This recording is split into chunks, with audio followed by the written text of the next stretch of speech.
So I had another incident where I have a family member who has a child that is autistic.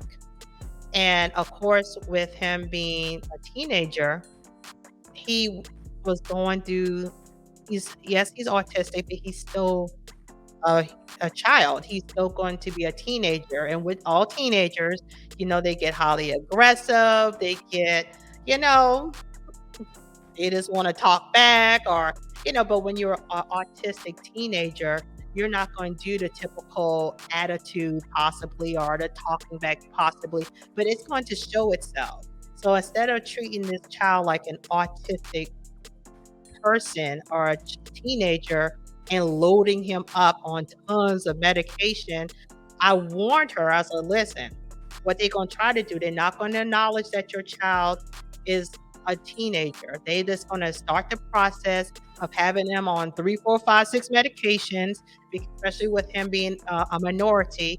They just going to load him down just to keep him drowsy so he cannot be an issue instead of him being a teenager, and the way he communicates and the way he reacts is just that's how he does because he's a teenager.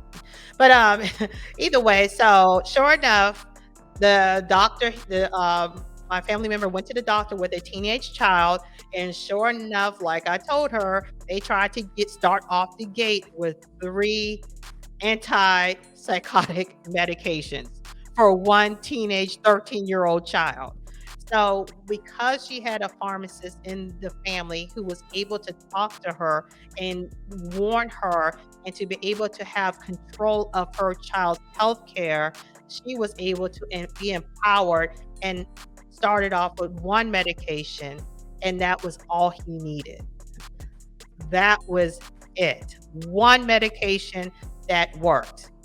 Now, they did go through a couple of trials with other medications and everything of that nature, but they started off with one and they found the one that works versus having him on 2, 3, 4 medications.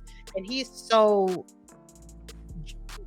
doped up, I hate to say, under the influence of side effects of the drowsiness and the disorientation that, especially when a lot of medications can cause at one time when not, no care is involved, and not be able to be a child that can enjoy their early years. And because he's autistic, that doesn't mean that he can enjoy his life and just be a typical teenager.